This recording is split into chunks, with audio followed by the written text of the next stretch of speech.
Shalom everyone, and hi from Tel Aviv. This is Lieutenant Colonel Jonathan, and you're watching Inside the IDF, our second edition.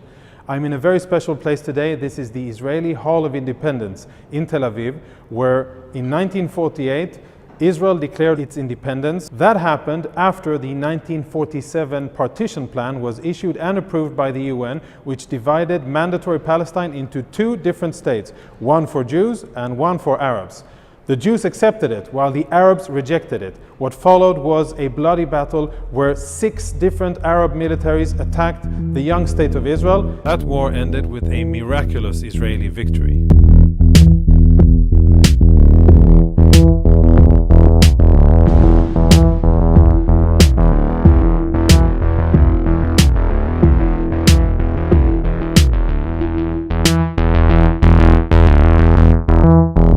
The first and biggest combat event that we dealt with this month was that on the 31st of October, the Palestinian Islamic Jihad attempted to dig a terror tunnel from the Gaza Strip near Khan Yunis into Israel. We were able to intercept it. We targeted the tunnel with special explosives. 5 terrorists were killed and Israeli lives were saved. The IDF has a multitude of technological tools that we use dealing with these terror tunnels. One of them are these cool virtual reality goggles that our Special Forces Yahalom unit uses when they train how to deal with the tunnels without being inside the tunnels themselves.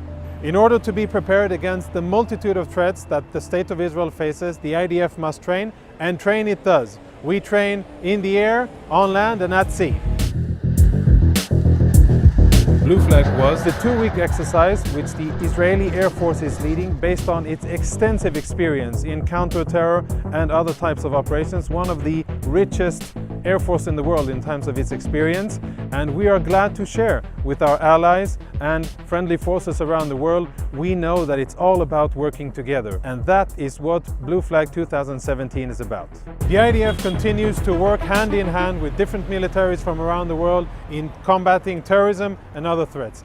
Challenging our defenses once more up in the north, on the 11th of November, the Syrian military sent a UAV into the demilitarized zone between Syria and Israel. It was immediately intercepted by a Patriot missile. No threat to Israeli public whatsoever. We understand that the civilians living in the Gaza Strip face difficulties and challenges, and therefore the IDF and Israel allows humanitarian aid to be transferred from Israel into the Gaza Strip through the Kerem Shalom border crossing. However, sad to see that the Hamas terrorist organization abuses this humanitarian aid and tries to smuggle in explosives through that border crossing. Recently, together with the Ministry of Defense, we discovered thousands of kilograms of explosives that the Hamas terrorist organization tried to smuggle in through that humanitarian aid, and by using new technology, we were able to stop the transfer of those explosives to the Hamas. In another first, this month the Israeli Navy and Air Force cooperated, and today we have a fully operational naval Iron Dome deployed at sea, which will be able to defend sensitive Israeli strategic assets against a multitude of threats. Terrorism evolves and the IDF adapts. This month we created a new counterterrorism unit based in the Jordan Valley, which is based only on reserve personnel. Their name is the Knights of the Jordan Valley, and that's not a Monty Python joke. Israel will celebrate its 70th independence in less than half a year, and the founding father of modern Zionism, Theodor Herzl, said, "If you will it, it is no dream." That's our message to you. Don't be afraid to dream big and achieve big. Thanks for watching. I'm happy you took your time. Please make sure to subscribe to our Facebook, YouTube, and Twitter platforms to get the latest updates from the IDF. Shalom from Israel. This is a historic day. Jerusalem has been the capital of the Jewish people for 3,000 years. It's been the capital of Israel for nearly 70 years. It was here that our temple stood, our kings ruled, our prophets preached. Jerusalem has been the focus of our hopes, our dreams, our prayers for 3 millennia. From every corner of the earth, our people yearn to return to Jerusalem, to touch its golden stones, to walk its hallowed streets. So it's rare to be able to speak of new and genuine milestones in the glorious history of this city. Yet today's pronouncement by President Trump is such an occasion. We're profoundly grateful for the President for his courageous and just decision to recognize Jerusalem as the capital of Israel and to prepare for the opening of the U.S. Embassy here. This decision reflects the President's commitment to an ancient but enduring truth, to fulfilling his promises, and to advancing peace. The President's decision is an important step towards peace, for there is no peace that doesn't include Jerusalem as the capital of the State of Israel. I call on all countries that seek peace to join the United States in recognizing Jerusalem as Israel's capital and to move their embassies here. I share President Trump's commitment to advancing peace between Israel and all of our neighbors, including the Palestinians. This has been our goal from Israel's first day, and we will continue to work with the President and his team to make that dream of peace come true. I also want to make clear there will be no change whatsoever to the status quo at the holy sites.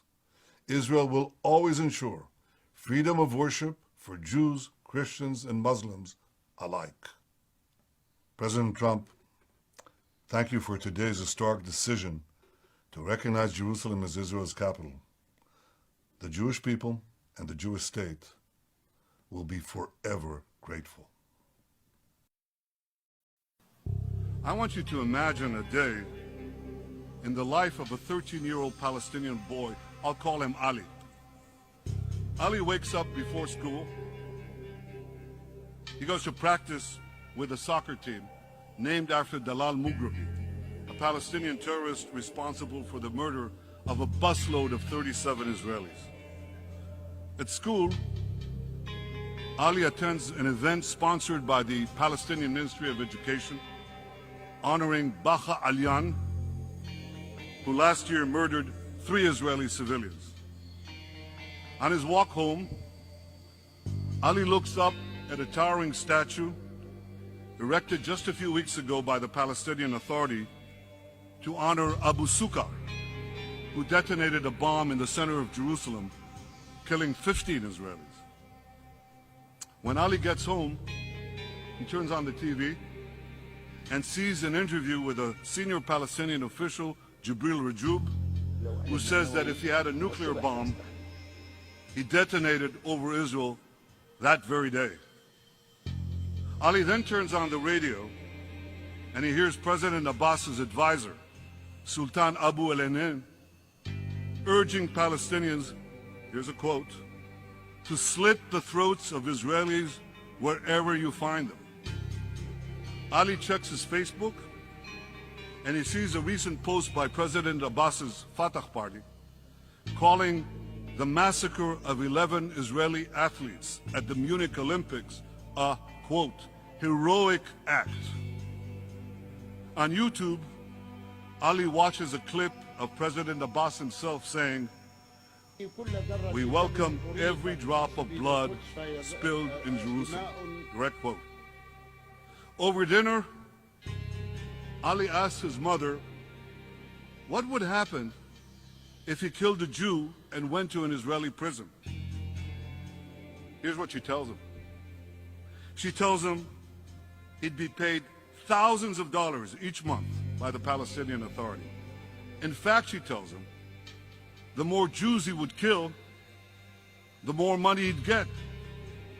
Oh, and when he gets out of prison, Ali would be guaranteed a job with the Palestinian Authority. Ladies and gentlemen, all this is real. It happens every day, all the time. Sadly, Ali represents hundreds of thousands of Palestinian children who are indoctrinated with hate every moment, every hour. This is child abuse. I'm going to say something now that some of you will not believe, but I'm going to say it anyway, because it's true. I, the Prime Minister of Israel, care more about Palestinians than their own leaders do. Israel cares more about Palestinians than their own leaders do. That sounds incredible, right? But consider the following. A few days ago, the world learned that Hamas, the terrorist organization that rules Gaza, stole millions of dollars from humanitarian organizations like World Vision and the United Nations. Innocent and impoverished Palestinians were denied vital aid supplied from nations around the world. Hamas used the stolen money to build a war machine to murder Jews. I want you to think about that. Let that sink in. Hamas stole critical support for Palestinian children so that they could kill our children. So I ask you, who cares more about Palestinians? Israel, that facilitates the entry of humanitarian aid into Gaza every single day? Or Hamas, that robs Palestinian children of that very same aid? Israel, that treats wounded Palestinians from Gaza in its hospitals? Or Hamas, that prevents injured Palestinians from getting help? Imagine, just imagine, where we might all be if Palestinian leaders cared as much about helping their own people as they did about hurting our people. The Palestinian people deserve better. And today I express my deepest sympathy with innocent Palestinians and those well-meaning nations who generously donated money to help them. The cynicism and cruelty of Hamas is hurting all of us. It's hurting peace. Hice mi título en el Instituto para el Medio Oriente, en la Escuela de Estudios Internacionales de la Universidad de Columbia. Tomé muchos cursos sobre la cuestión del conflicto en el Medio Oriente. Semestre tras semestre estudiamos sobre el conflicto en el Medio Oriente como si fuese el conflicto más complejo en el mundo, cuando de hecho puede que se trate del conflicto mundial más fácil de explicar. Puede que se trate del conflicto más difícil de resolver, pero es el más fácil de explicar y la raíz es esta. Un lado quiere que el otro lado se muera. Israel quiere existir como un Estado judío y vivir en paz. Los israelíes también reconocen el derecho de los palestinos a poseer su propio Estado para vivir en paz. El problema, sin embargo, es que la mayoría de los palestinos y muchos otros musulmanes y árabes no reconocen el derecho a existir de los judíos de Israel en un Estado judío. Esto ha sido verdad desde 1947, cuando las Naciones Unidas decidieron partir el territorio conocido como Palestina en un Estado judío y otro Estado árabe. Los judíos aceptaron la partición de las Naciones Unidas, pero ningún árabe o musulmán lo aceptó. Cuando el gobierno británico terminó el 15 de mayo de 1948, los ejércitos de todos los países árabes vecinos, Líbano, Siria, Irak, Transjordania y Egipto, atacaron al Estado de Israel, que tenía un día de vida para destruirlo, pero, para sorpresa del mundo, el pequeño Estado judío sobrevivió. Y eso volvió a suceder en 1967, cuando el dictador egipcio Gamal Abdel Nasser anunció en sus palabras su plan de destruir Israel. Él colocó sus tropas en las fronteras con Israel y así lo hicieron los ejércitos de los países árabes de los alrededores, que también se movilizaron para atacar. Sin embargo, Israel atacó preventivamente a Egipto y Siria. Israel no atacó a Jordania pidiéndole al rey de Jordania que no se uniese a la guerra, pero él sí lo hizo. Y a consecuencia de eso, Israel tomó control de tierras jordanas, específicamente la Cisjordania en la ribera del Jordán. Inmediatamente después de la guerra, los líderes árabes se dirigieron a Jartum en Sudán y anunciaron sus famosos 3 no. No reconoceremos, no habrá paz y no habrán negociaciones. ¿Qué es lo que Israel debería haber hecho? Bueno, una cosa que Israel hizo un poco más que una década más tarde, en 1978, fue entregar la totalidad de la península del Sinaí, que era un territorio más grande que el de Israel y que tenía petróleo, de regreso a Egipto, porque Egipto, con un nuevo liderazgo, firmó un acuerdo de paz con Israel. Entonces, Israel entregó paz a cambio de la promesa de paz con Egipto, y eso también es lo que desea hacer con los palestinos. Todo lo que los palestinos debían hacer es reconocer a Israel como un Estado judío y prometer que iban a vivir en paz con ella. Pero cuando Israel propuso dar tierras por paz en el año 2000, lo que le daría a los palestinos un Estado soberano en más del 95% de la Cisjordania y la totalidad de Gaza, el liderazgo palestino rechazó la oferta y a cambio respondieron enviando olas de terroristas suicidas dentro de Israel. Mientras tanto, la televisión y radio palestina Así también, como su currículum escolar, permanecía transmitiendo muestras de glorificación para con los terroristas, demonización de los judíos, repitiendo diariamente el mensaje que Israel iba a dejar de existir. Por lo tanto, no es difícil explicar la disputa en el Medio Oriente. Un lado quiere que el otro lado muera. La frase del Hamas, los gobernantes de Gaza, es: nosotros amamos la muerte tanto como los judíos aman la vida. Hay 22 países árabes en el mundo, cruzando desde el Océano Atlántico hacia el Índico, y hay un solo estado judío que tiene el tamaño de Nueva Jersey. De hecho, la fina El Salvador es más grande que Israel. Finalmente, pensemos en dos preguntas. Si mañana Israel abandona sus armas y anuncia que no pelearía más, ¿qué sucedería? Y si los países árabes que rodean a Israel anunciasen que abandonan sus armas y anunciasen que no pelearían más, ¿qué sucedería? En el primer caso, se produciría una inmediata destrucción del Estado de Israel y la destrucción masiva de la población judía. En el segundo caso, habrá paz al día siguiente. Como he dicho, podemos concluir que se trata de un problema simple de describir. Un lado quiere que el otro muera, y si se muere, habrá paz. Por favor, recuerda esto. Nunca ha habido un estado en la zona conocida como Palestina que no haya sido judío. Israel es el tercer estado judío en existir en esa área. Nunca ha habido un estado árabe, y nunca ha habido un estado palestino, ni nunca ha habido un estado musulmán, ni de otro tipo. Esa es la cuestión. ¿Por qué no puede un estado judío del tamaño de El Salvador ser capaz de existir? Ese es el problema en el Medio Oriente. Yo soy Dennis Prager.